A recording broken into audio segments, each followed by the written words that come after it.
Air Canada passengers are bracing for turbulence. Starting Thursday, the country's largest airline will start canceling flights as flight attendants prepare to walk off the job. If I'm stranded there, I'm stranded there. I'm in BC, so at least I'm in Canada, so I'm good. Many boarding planes here at Pearson Airport are flying off into the unknown after talks broke down between Air Canada and CUPE, which represents more than 10,000 flight attendants. Early Wednesday, the union rejected an offer to enter third-party binding arbitration and issued a 72-hour strike notice. The airline responded with a notice of lockout, which will begin at 1:30 a.m. on Saturday.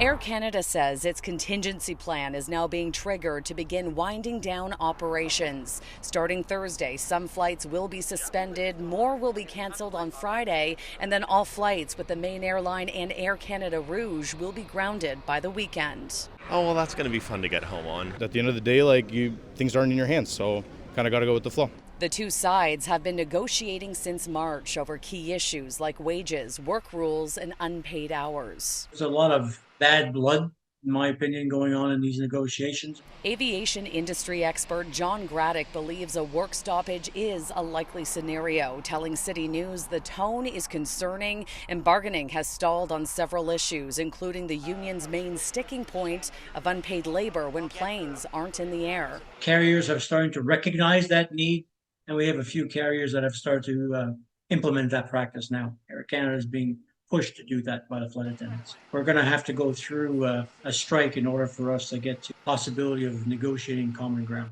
Air Canada says it offered an increase of more than 38% on global compensation over 4 years, and that the deal also addressed the issue of ground pay and better pensions and benefits. But the union says the offer does not keep up with inflation and does not address what it calls poverty wages for flight attendants. Let's hope that everybody has calm heads and we get this resolved and we get home next week.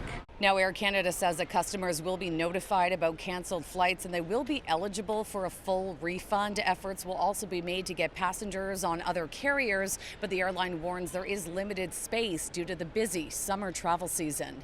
In Toronto, Shauna Hunt, City News.